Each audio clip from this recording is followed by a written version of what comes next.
This is the Galaxy Z Fold 3. I've been using it for 3 months. So let's find out how useful and good it's been in those 3 months.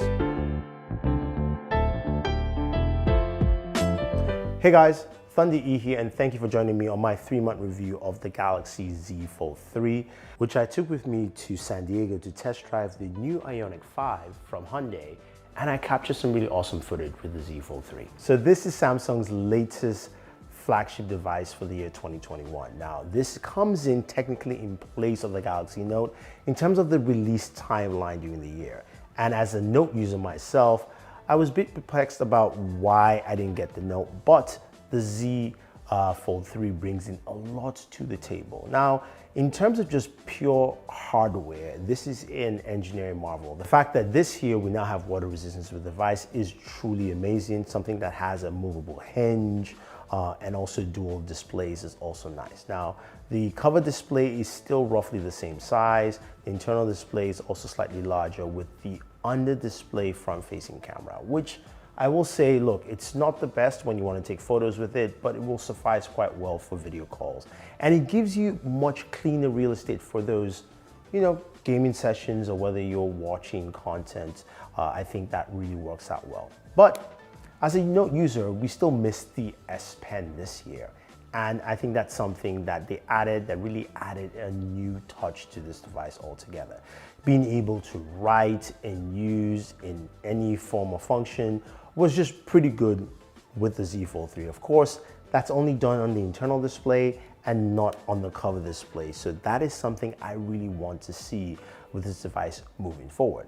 Now, you've got triple cameras on the Galaxy Z Fold 3, and they're all 12 megapixels, and they do take some really great photos. Now, I was flying out to San Diego to go check out the Hyundai Ioniq 5. I was able to capture images, out the plane while we're having lunch, and also of the Hyundai Ioniq 5, which is a great vehicle. Honestly, it is slick, it is elegant, it's got this retro, futuristic, yet just understandably awesome look to it that got everyone's attention while we're driving the car around. Now, besides all that, it packs in a lot of tech and a lot of punch into this vehicle. You've got a range of up to 303 miles, 0 to 60 in less than 5 seconds, and you can get it in a dual or single motor configuration, which means of course you get all-wheel drive with this bad boy.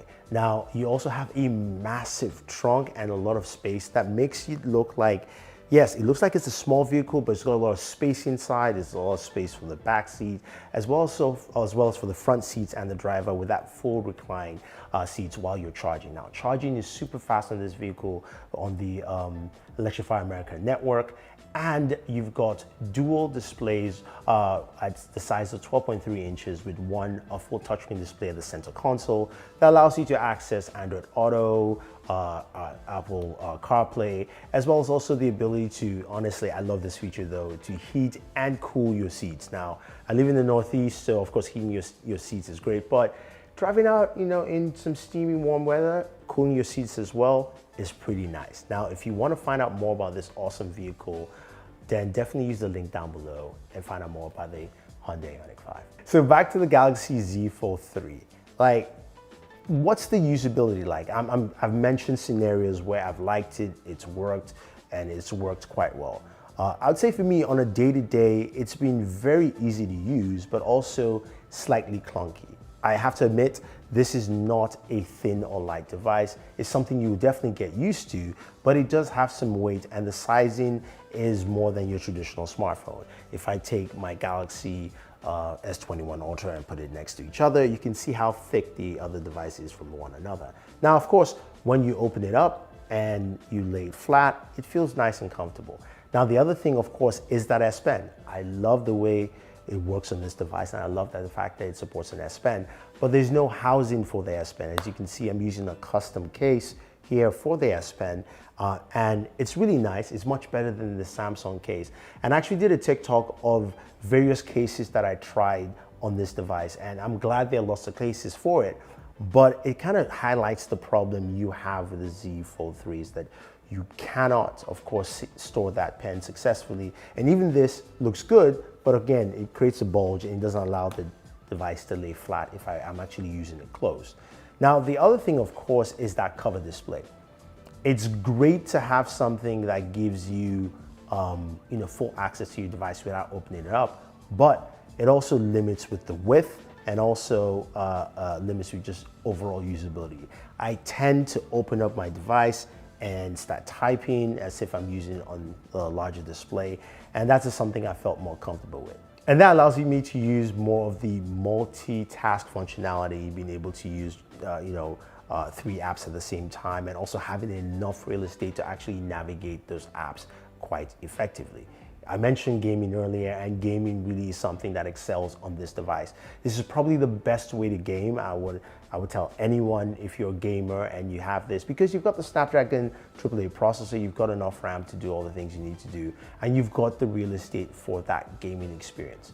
Now the question begs to be answered. Who is the Galaxy Z Fold 3 for? Is this for the everyday user? Absolutely not. Because of course, number one, it retails for about, $1,800, and it's not priced like a regular smartphone. Now, you can get various deals. There's some that give you, if you basically sign up for a new account, it drops to $1,000. You can get rebates from Samsung and so forth.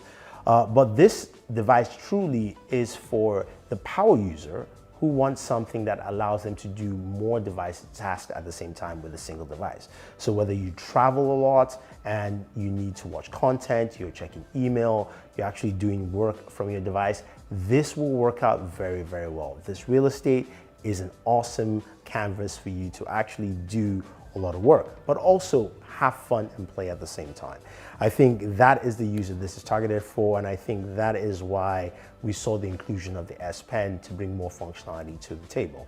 I think overall, all the other features are solid. I really don't have any complaints about the device other than the ones I've stated already in this video. There's nothing major. I do want to see a redesign of the Galaxy Z Fold 3 to be slimmer, hinge to be more robust, as well as also less of a crease.